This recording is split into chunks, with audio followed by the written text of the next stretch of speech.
Hello and welcome to the Organic Gardening Podcast. I'm Sarah Brown and I'm joined by my friend at Garden Organic, Chris Collins. Every month we bring you gardening tips and practical advice, the organic way.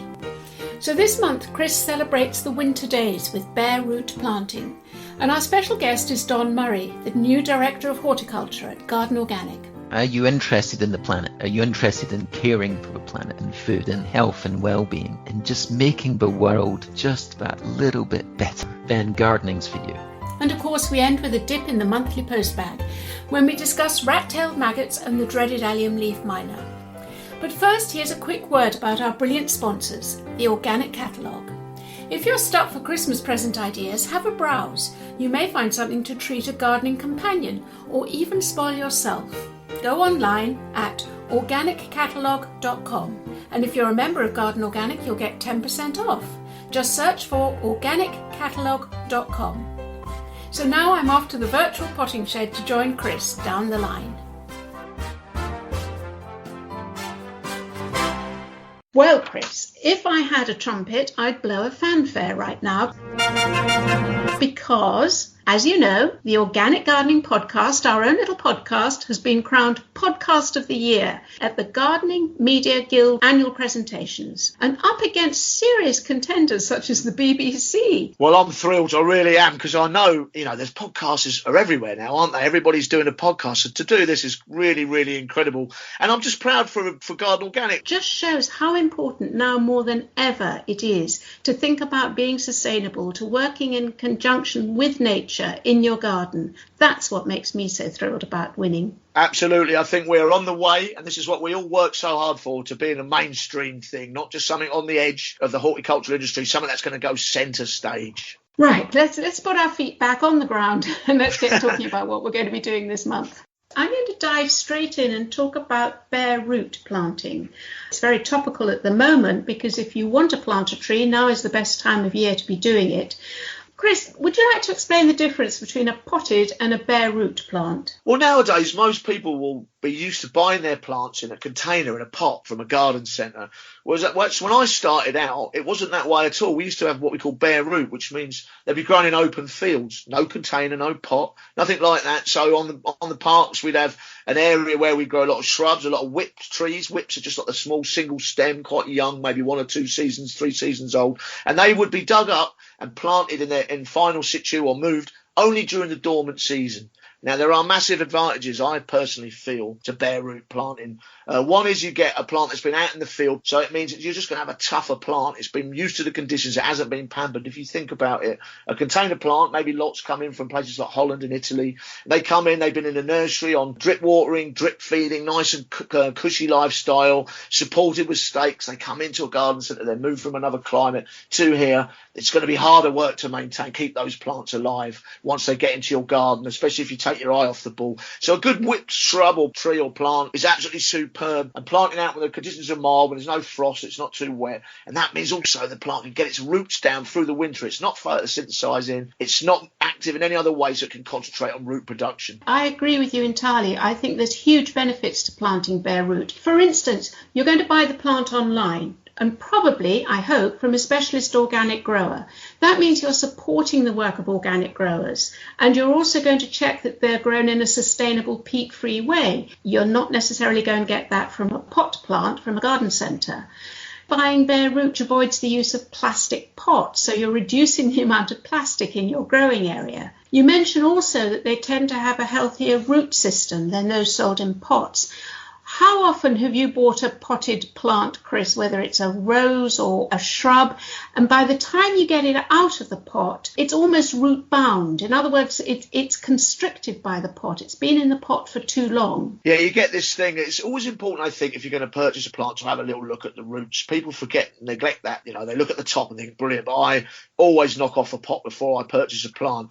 And you can have a few problems. You get a thing called spiraling. It's very common in conifers, actually, where the roots will move round and round ground inside the pot, and then you plant it in the ground. They don't move out into the soil, and they're very vulnerable to wind rock and being blown over in the wind. You also you'll see a nice big pot, and a lot of the time you knock it out, especially on big landscape plants that come in. And what they've done is they've rooted them from a field, they put them in a pot, they put loads of soil in, and when you knock it off, you get all this free compost, and a tiny little root ball. So you need to be a little bit aware of what you're buying with containers. And obviously the big thing, as you hit on it there, Sarah, is the carbon footprint of a container grown plant. The bare root plant is going to be local. You're going to have any plastic, any of that kind of feed, artificial feed or chemical treatments, anything like that. You're just getting the plant. They're also cheaper, I have to say, Chris, because the plants are smaller.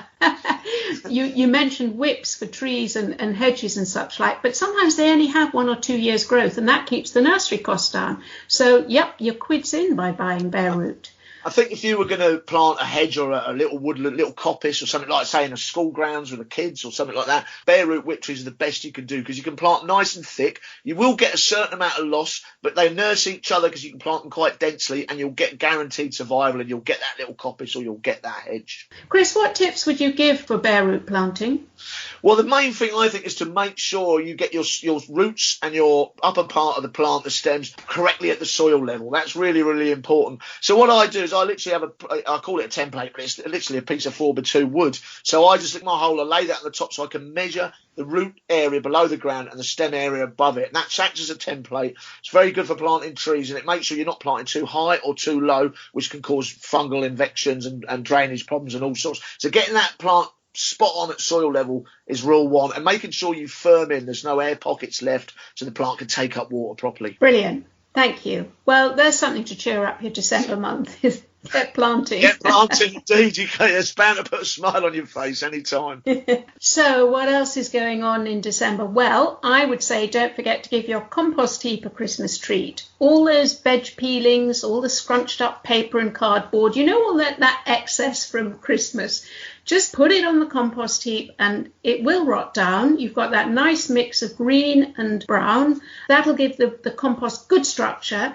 And as it rots down over the next few months, it's going to be ready for you to use to feed your plants in the growing season. Yeah, it's our gold dust, isn't it, Sarah, really, the compost. So you always never take your eye off the ball with the compost, isn't it? Really always be feeding it and thinking about it. Think of your compost heap as your friend. Give it a good Christmas. Indeed, exactly. It's a good way to look at it. I think maybe the other thing to mention as well this time of year, I mean, I'm re-landscaping my allotment at the moment. It's quite a big job. So I'm putting in new raised beds and stuff and paths. It's great fun, but I have to be a little bit careful about walking on my soil because when it's been quite wet recently, and you can end up compressing the soil, destroying the structure, creating a situation where it won't drain properly. So just be aware of not treading on the soil too much. If you can, just walk on planks if you need to cut over it. That's such a good point, Chris. You're absolutely right. And I've also been using autumn leaves as a mulch. These have just fallen from the tree. Luckily, as you know, I have this huge oak tree beside my garden, and already the beds are covered with it. And I'm not going to clear that because the mulch will protect that soil over winter. There's no need to put compost down now. That's a waste, frankly, because it's not going to be, there's no plants that are going to take it up. But those leaves will act as a lovely mulch, like a blanket over the soil. And I'll tell you something else, the earthworms will love them. They'll come up, pull them down, and that'll add nutrients into the soil and aerate the soil. So again, it's ready for planting in the spring. Yeah, those worms will be loving that oak tree. Bit of symbiosis going on there, definitely. In London, Surrey, I still have weeds popping up. I mean, I get quite mild weather in this part of the world, and it's always best to keep an eye on weeds and making sure that, you don't end up with a bigger problem come the spring when everything starts to move again. That's so true, Chris. And when the soil is damp and loose like it is at the moment, it's actually not difficult to pull up those weeds, those perennial weeds with the large root systems. Great. Okay. So, well, it's December, and you know what that means, Chris? It's Christmas.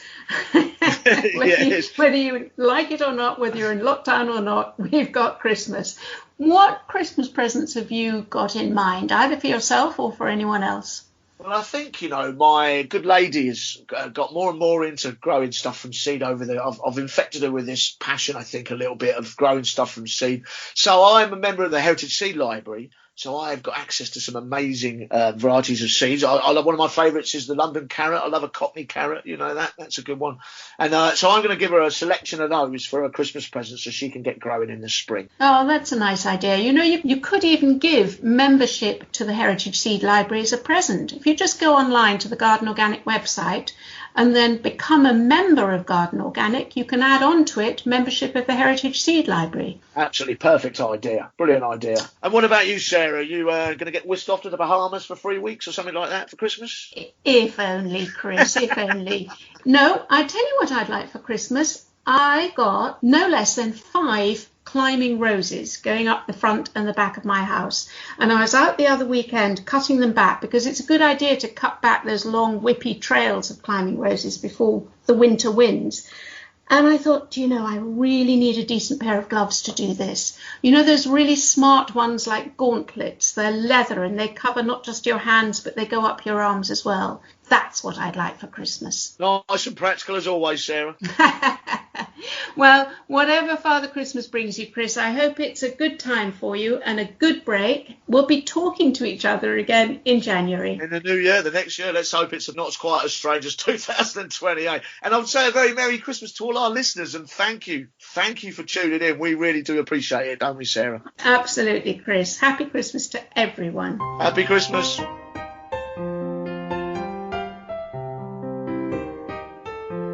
And now it's time for our special guest. This month is Don Murray, Garden Organic's new appointment as Director of Horticulture.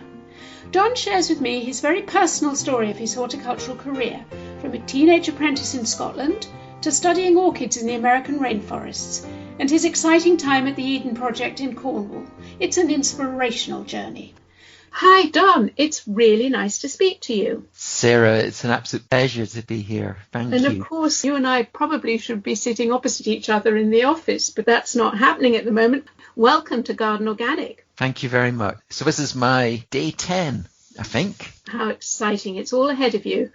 Indeed. Well, before we talk about that, because I'm sure you have got plans, can we scroll back a bit? Because I think listeners will be really interested to hear about where you've worked before and indeed what got you into gardening in the first place. I know, for instance, that you spent a long time at the Eden Project down in Cornwall. That's right. Eden, just those words, it just lifts the soul. It lifts my heart. Eden is magical. It's a transformation project, and I was so lucky. So I was there in 2000. It just opened its gates. One of the first people to work there then? Yeah, I guess. Yeah, I was. Yeah. What was your role? So when I joined, I was the curator of the rainforest biome. So yes, I was in charge of the largest conservatory in the world. Because I think we all have images of those large glass domes and the world within them. That was your office, so to speak. Is that right? It was. And what an office it was. It was incredible. It must have been a good few years as the curator of the rainforest biome, and then I got promoted to the head of horticulture, which was an absolute delight. Don, can I ask a practical question? If you were there right at the beginning of the project, was that big biome, that big glass dome, was it empty? And were you responsible for populating it, for planting it? I have to admit, I came in once all that heavy lifting was done. That's when I came in. So a chap called Robin Lott was in charge of the actual planting up, and he did an amazing job. And when I came in, I did the fine tuning, because my background is around tropical ecology. So I was able to look at the rainforest, look at how they're made up, the understory, the canopy.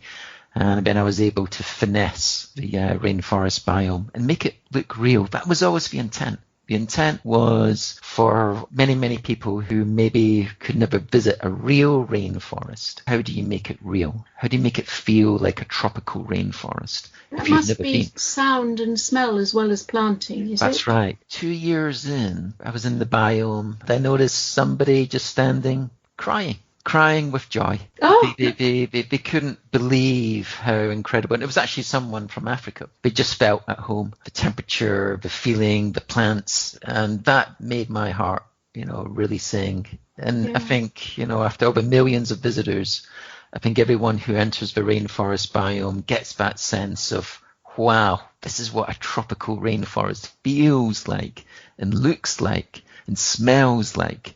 So all the senses, so bombarding the senses is really important. And as a horticulturalist, what are the challenges? Challenges is to keep on top of pests and diseases, because, pests and diseases can quickly get out of control. But you're dealing on a huge scale. Oh, yeah. I mean, everything. You think about your conservatory at home and you multiply that by 1 million times. It's all the same issues, so mildew and all that kind of stuff. Challenging, but fun, so much fun. I can imagine every day has got a huge to-do list. The thing about the Eden Project, it's not actually about plants. This is the bizarre thing. The amazing thing that Eden has done is that we didn't use these plants to tell the story about people. So Eden is about people. It's about our impact, positive or negative, we have on this amazing planet. And you start thinking about, in the context of what gardeners do, if you start thinking about what is it a gardener does, a horticulturalist. We provide food to feed the world. We beautify our neighborhoods. We decorate gardens, and we play this really significant role in maintaining that global health and well-being. Because we've created a natural environment, no matter how small, where nature and wildlife and all sorts of life ecosystems can exist. That's right. And we do this. Gardeners do this. So seeds, water, you take a sprinkle of ingenuity, and that impact that gardening has on the globe is amazing. And often we don't take that moment to think about it. So places like the Eden Project, in my heart, they really resonate, because it's about saying this is what we can do. People can do really good in this world. It's not all doom and gloom. I mean, the impacts and the challenges that we face globally, like climate, you've got biodiversity, you've got food security. And the key big blocker is this geopolitical boundaries that exist. It's people that block things. And Eden Project is that kind of can-do spirit. It's that sort of, we can make a difference. And we are making a difference. It's not all doom and gloom. But that's really lovely and positive to hear. The Eden Project sparked many other gardens across the world that I was involved with. I was really lucky to kickstart a new team, and then I called it the Knowledge Transfer Team, focused on basically consultancy work, very early shoots of what is now called Eden Project International. And if you take a look on the website, so it's about taking Eden projects in different continents of the world, but doing it in a very different way. The idea of a concept isn't to build the same as what's in Cornwall. Each country needs to develop and imagine what its Eden project is going to look like. So all these little other Edens, if you like, this kind of philosophy of we can change the world, we can do good. Influencing change, I think that's really heartwarming when you can be a gardener like myself. I'm a gardener, and I'm really proud of that.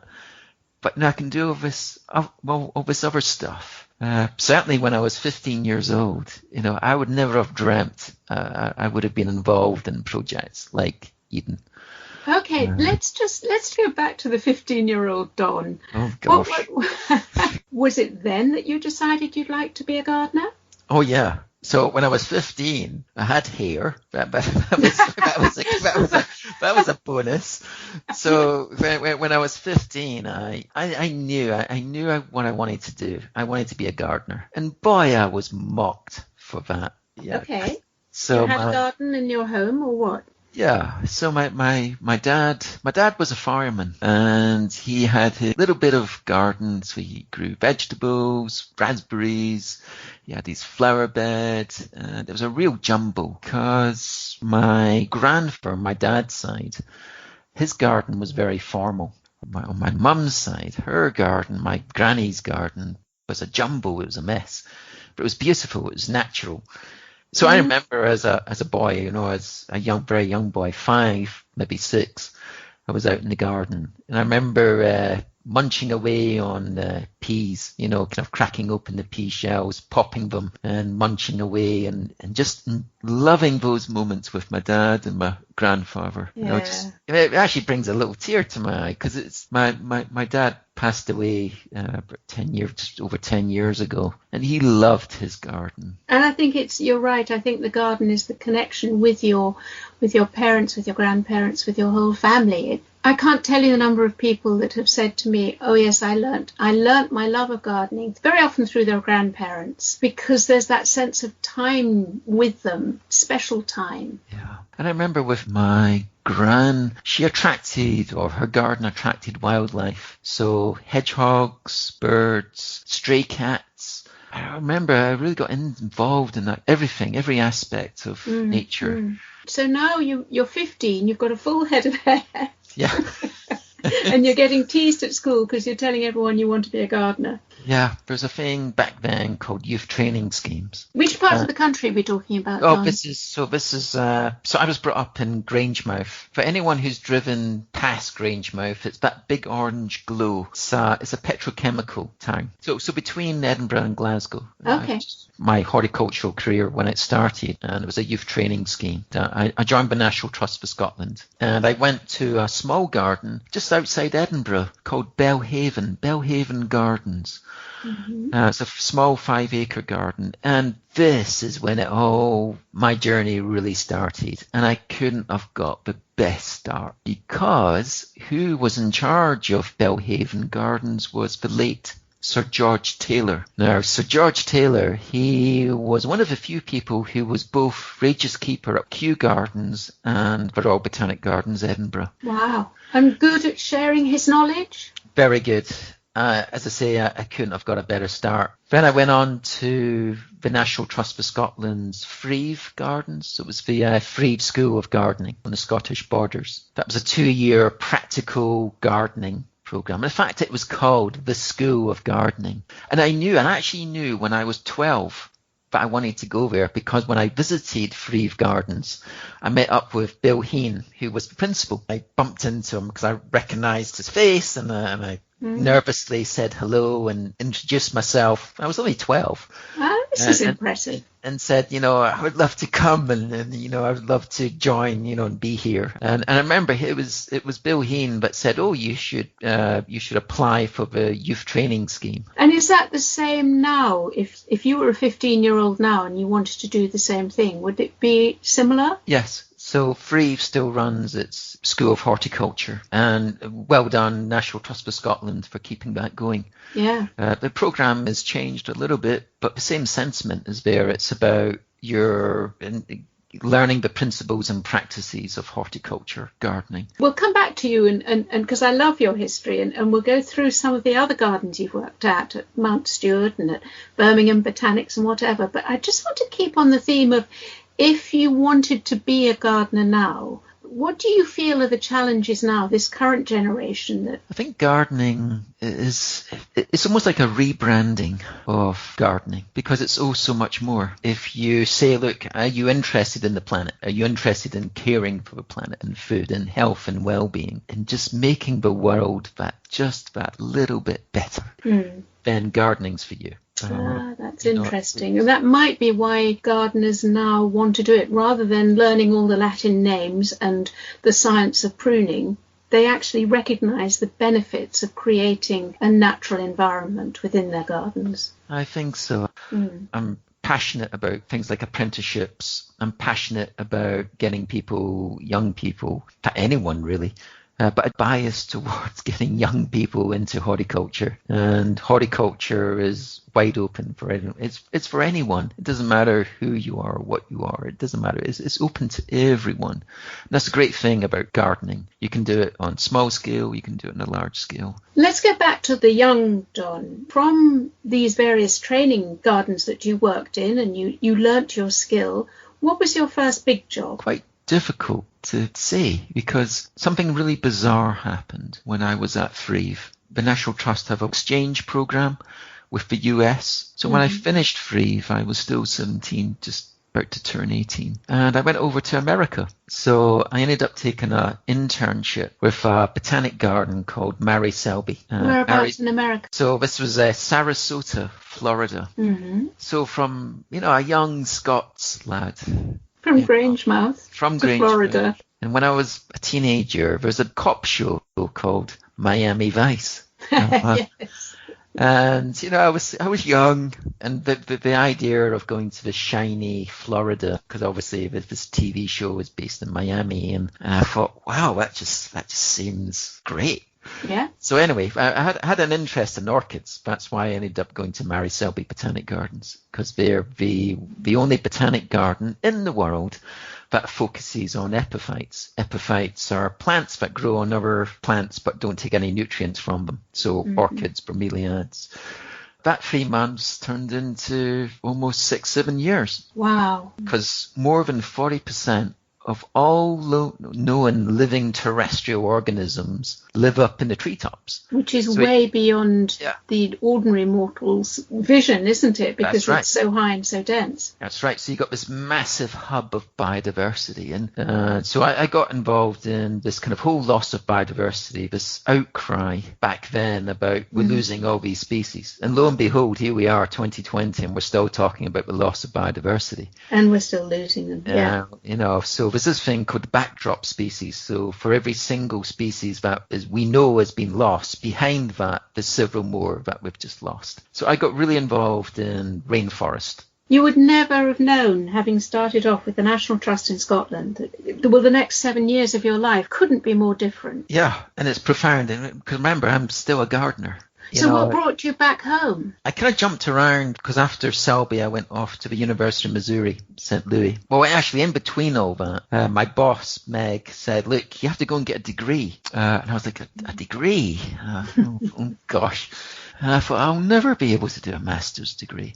Yeah. And I ended up going to the University of Reading. And I did their diploma in pure and applied plant and fungal taxonomy. So this kid in Grangemouth with a diploma in gardening, a few years doing research, suddenly doing a master's. Wow. So just before Christmas, the job came up, curator, Birmingham Botanic Gardens and Glasshouses, Edgbaston. I thought, I just turned 27. And I remember my dad said, Donald, you need to get a real job.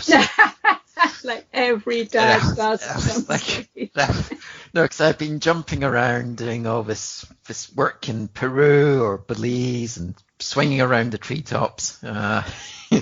Always trying to draw down funding and try to get research grants. And, I was living from hand to mouth, really. And my dad and my mum supported me. So anyway, I grew up at 27 and ended up as, I think I was the youngest curator in the UK at that time. What I love about that story is that you started off very much, your learning was very practical. Practical. Then you did the degree or the master's, and then you got the job. And I really like that way round, because I think the so-called mature academic student is very often the most applied and the most dedicated and gets the most from it.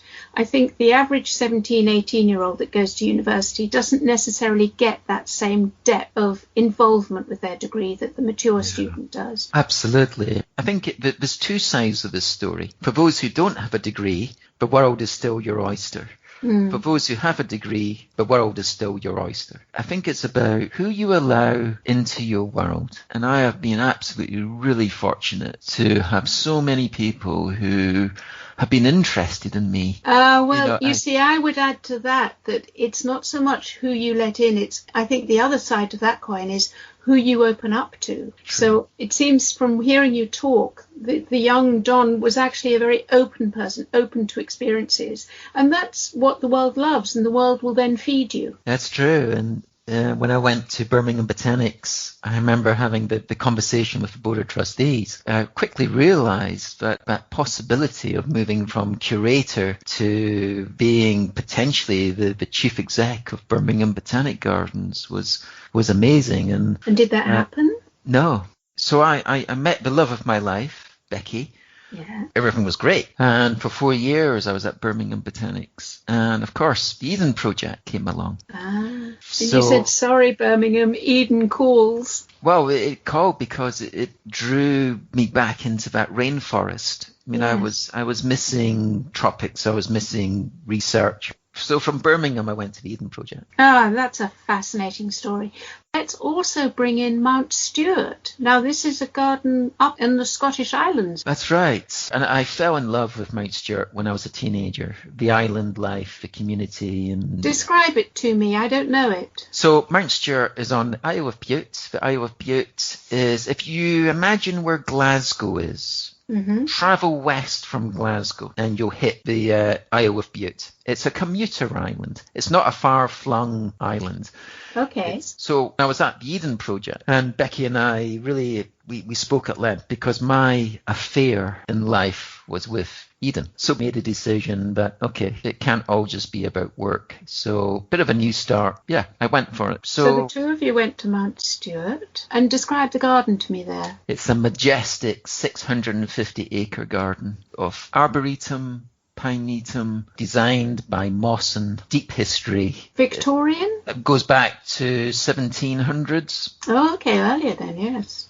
So it's the Mount Stuart is the family of the Bute family, the Stuarts family that transformed the UK, obviously with Cardiff Dock. And the fabulous Bute Park in the centre of Cardiff, that's which I right. know well, yes. That's right, and one of the Earls, one of the founders of Kew Gardens. Okay. So you're talking a really eminent family, really big on plants. So the idea of going to Mount Stuart was to restore the gardens and to bring it back to its former glory. So Bute was transformational, and sadly for Becky and I parted company.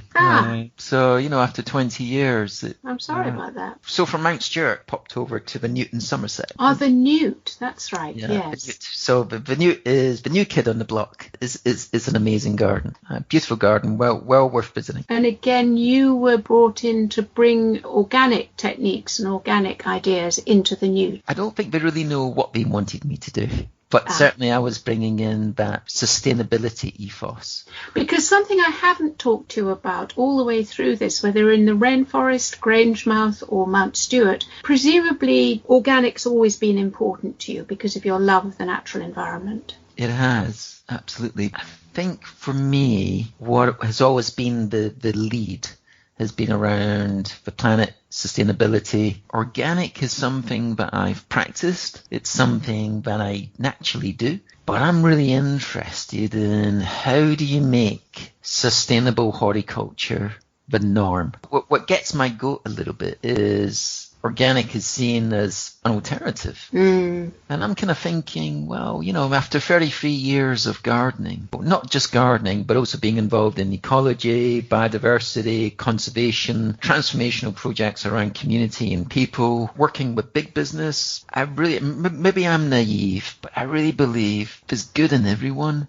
Everyone has that goodness in them. Everyone wants to leave a legacy, to do that little bit better. And I think it's for organic, it's around saying, look, chill. We know what we're about. We know that we're for the good. But how do we help others become more organic or be more sustainable? And I'm really interested in that. And I'm interested in this kind of 21st century organic horticulture. What does it mean? Less rules and regulations which the term organic implies, and more just about practical application, practical understanding. In my head, because I'm only, day 9 or 10 into the job. It's all right. We won't hold you to it, Don, but yes, far ahead. So there's a thinking around if we were to be able to easily provide 7 easy steps into being more sustainable, which is shorthand for being organic. So if we were to approach businesses, so for example, in the lockdown and in this kind of pandemic, we're seeing a lot of gardeners take up allotments. Allotment gardeners are turning into smallholders.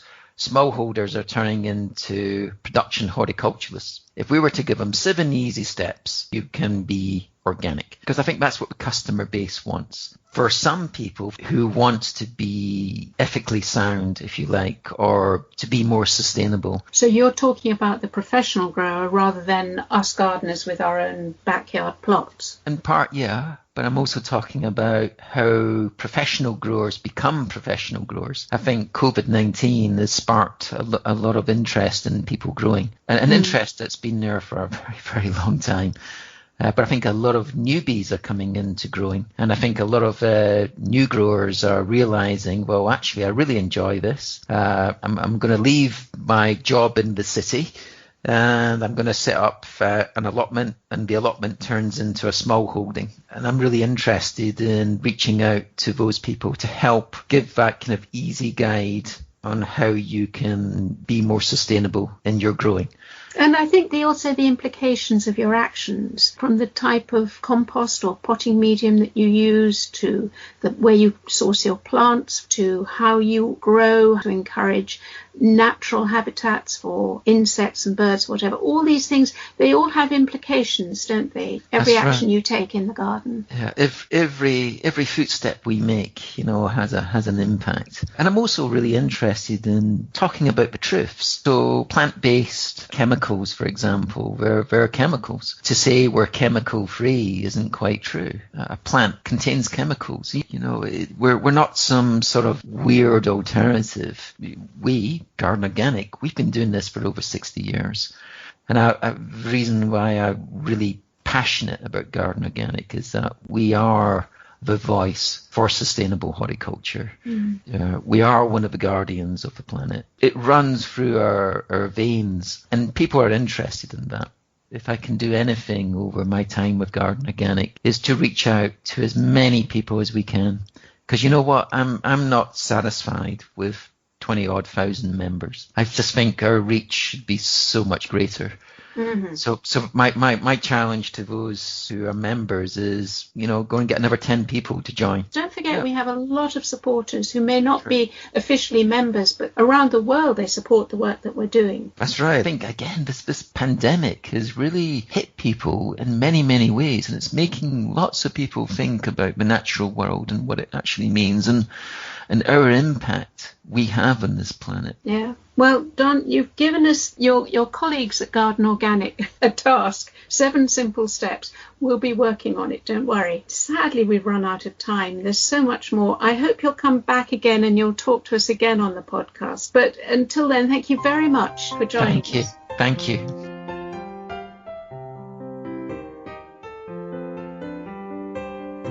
And now it's time to open the postbag. Chris and I are joined by our colleague Hannah, as well as a new voice to the podcast, that of Sally Cunningham. Sally is a walking encyclopedia of all things entomological, and she's given advice on organic growing to Garden Organic members for how many years is it now, Sally? Oh dear, it's over 20. Well, it's great that you can join us. Thank you. Hannah, let's have our first question. Hello, yes. So the first one's quite an interesting one. So someone's written in and said they use self-watering pots for their tomatoes, cucumbers and sweet peppers in the greenhouse.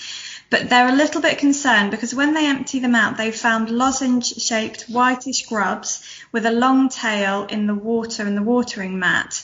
Sometimes they find they've crawled out onto the greenhouse floor. Sally, this sounds like a good one for you to kick us off with. Well, I think I know what these are.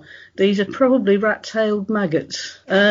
They're distinctly revolting looking. They're quite dark because they grow in dirty places like the bottom of water butts or the runoff from a manure heap. But if they're in a relatively clean bit, they might be a bit paler. The distinctive feature is this weird construction at the tail where they've got this really long tail, and what it is, it's so they can breathe underwater. They stick this tail up to the surface and actually pull oxygen down through it when the water's too oxygen deficient because it's so full of absolute rubbish. Sally, are they going to harm the plants? No, they hatch out into drone flies. They're a big hoverfly, look a bit similar to a bumblebee. And obviously the maggots just tidy up sort of revolting water sources. But the adults are good pollinators, and you'll see them in the garden almost everywhere. They tend to settle on flowers, and they're around for a really long time, so they're excellent pollinators. I love the idea of snorkeling maggots, I have to say. Is there a danger, Sally, that you might confuse these with something like a vine weevil grub and think it's something that you want to eradicate? Well, you might think, yuck, that needs squashing. They're not really attractive. They're sort of that semi-transparent, almost look plasticky, but they've got no legs. and a not really discernible head, whereas a vine weevil larva's ridged, it's less wriggly, and of course they have got a very discernible head. The other thing is rat-tailed maggots are almost lively compared with a vine weevil larva. And it's the old story. If it's run away by the time you thought should a stamp on it, it was a goodie because it was a predator. That's brilliant. So I'm guessing you're going to say don't eradicate them. No, let them be. I mean, if you really don't want them in your self-watering pot, put them in the water, but there's going to be enough dead leaves and things in there for them to feed off. It doesn't matter how clean you keep your water, but there's always something grotty goes into it. Okay, that's really interesting. Thank you. So the second question we've got, now this is something close to my heart because I've had the same problems. Someone's written in to say they've planted over 50 leeks this year, but they're looking very strange. The stems are twisted and starting to rot. Can we help? Sarah, I think you've had this challenge too, haven't you? Absolutely, Hannah. It's the allium leaf minor. It's devastating, absolutely devastating. What happens is, as the listener says, the stems of the leek begin to twist, and when you look at them, they are starting to rot and go mushy. They go brown and mushy. If you peel back the leaves, you see inside little dark specks, tiny little specks like a flea dirt or something. And also I notice you've also got a very small little pupae, which is whitish colour, very small, like a very tiny little caterpillar. And that's the surefire sign of the allium leaf minor that's taken hold in your crop. Now, I had it last year in my leeks. I grow in a raised bed system, and I thought, okay, this year I'm going to move right away from the furthest raised bed, thinking I would escape the pest. And exactly the same thing happened again this autumn. I dug up my first leeks and there it was.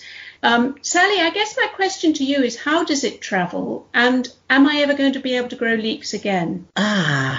Well, they fly, and they fly quite strongly. At the moment, unless we find a natural predator or we breed leeks with some resistance, and I'm not sure how you can breed resistance in. Sorry, you've had it. Yeah. In theory, you can net them, but they're so tiny. I mean, the adults are less than 3 millimetres. And actually, the practicalities of keeping something as big as a leek covered, possibly in a really fine mesh tunnel, but you'd have to make sure the door was absolutely insect-proof. You'd also need to make sure there was no pupae in the soil at all, or on your boots, or on the transplants. This is sounding very, very difficult then. Yeah, and leeks used to be such an easy crop. I think it's a particular problem in the Midlands. Is that right, Sally, or is it more widespread? Yes, they came in originally on a consignment from Birmingham Airport, and they've been spreading out ever since. We had them come to where I live about 6 or 7 years ago, and I haven't been able to grow leeks properly since. It's very depressing.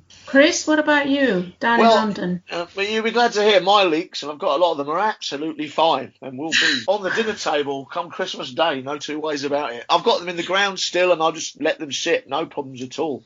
It's interesting, you're saying that if you do get it, it's game over. We do have, at the bottom end of my allotment, we do have a problem with onion rot, white rot. And is that the same, Sally? Once you get that, you're kind of done, aren't you? You can't really grow those alliums anymore. No, you can, but you've got to leave the ground vacant a little bit. Certainly, I'd say allow 4 or 5 years, but it doesn't necessarily mean a death sentence. There's a couple of things you can do. One, you can use cardboard or seashells as a mulch, and they promote the growth of a fungus which has an antibiotic effect on the white rot.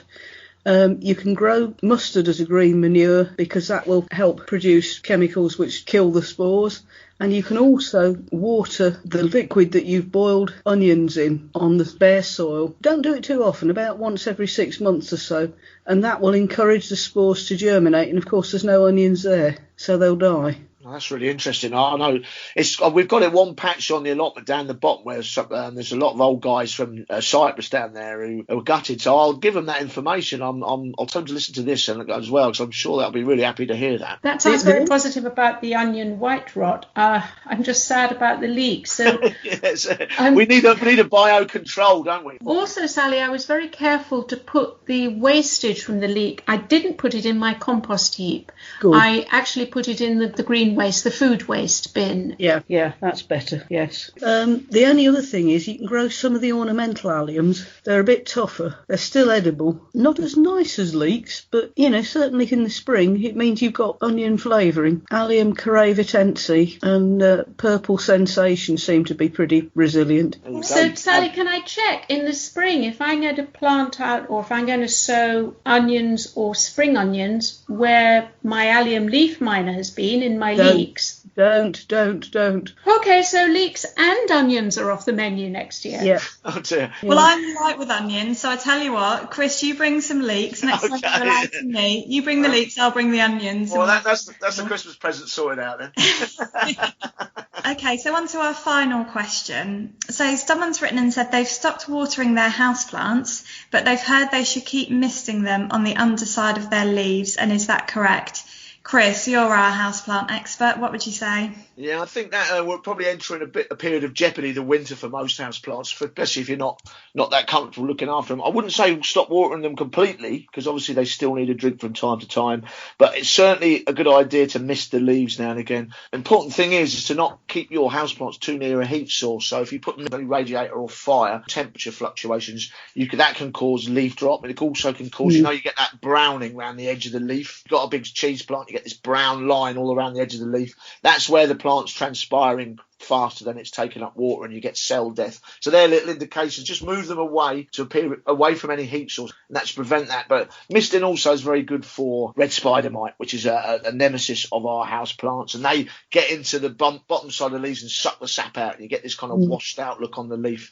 So misting down is a really good way. They like dry conditions. They don't like it damp at all. Years ago, I looked after a big citrus collection in a greenhouse, and we used to mist it down 3 or 4 times a day to prevent the red spider mite. So that's 2 good reasons why you should mist. And would you just mist with water? Yep, don't need to put anything into it at all. So just mist down with water, and make sure you give them a good drip. And also be careful not to mist any nearby lamps or lights, or don't want anyone electrocuting themselves. Best do it in the sink, really. Yeah, or the bath. I put all mine in. I have bath parties for my house plants. That might sound a little bit weird, but it's a good way to mist them, I can promise you. It's a nice image, Chris. I'd get in there with them if I could, but I think I might be pushing it a little bit far, really. So is there anything else we can be recommending people do to sort of look after their houseplants over the winter? Maybe dust them. Okay. We live in a terraced house, and we get quite a bit of condensation because, of course, we've got probably more drafts than a lot of people have. We haven't got double glazing. We've got the old glass that you can see the bubbles still in. Just looking on my own windowsill at the moment, I've got a couple of clivias, and the dust is really thick on the top of those. If it's a nice, mild, foggy day, and there's something that's reasonably hardy for a house plant, you could even put them outside for in the rain. If the temperatures are over 10 centigrade, 50 Fahrenheit, it won't hurt them. Just don't forget to bring them in again. And coming back to the dusting, what does the dusting do for them other than make them look a little bit nicer? Well, it means they can breathe more easily. You're freeing the stomata up, so you're getting better air exchange. Okay, brilliant. Right, well, I think that's everything. Thank you all, and thank you for joining us, Sally. That's really useful. And Chris and Sarah, we'll see you next month. Thank you. Bye. Thanks, everybody. Bye.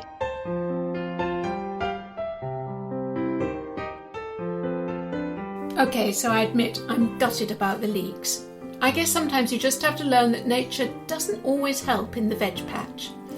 If you want to follow up on anything you've heard in this episode, then click on our website, gardenorganic.org.uk/podcast. Don't forget, if you become a member of Garden Organic, then you'll have full access to our gardening advice team. Next month, we celebrate the new year with a couple of listeners who, like so many of us, made the most of lockdown to explore their gardening passion. And Chris and I will be choosing seeds to grow, getting that positive feeling about a new growing year ahead of us. Until then, I hope your Christmas break is a happy and loving one, and the weather allows you to get out and savour the season. Chris and I send you very warm wishes, and wherever you are, a big thank you for listening. Our thanks also to our sponsors, the Organic Gardening Catalogue, and to Kevin MacLeod for providing the music.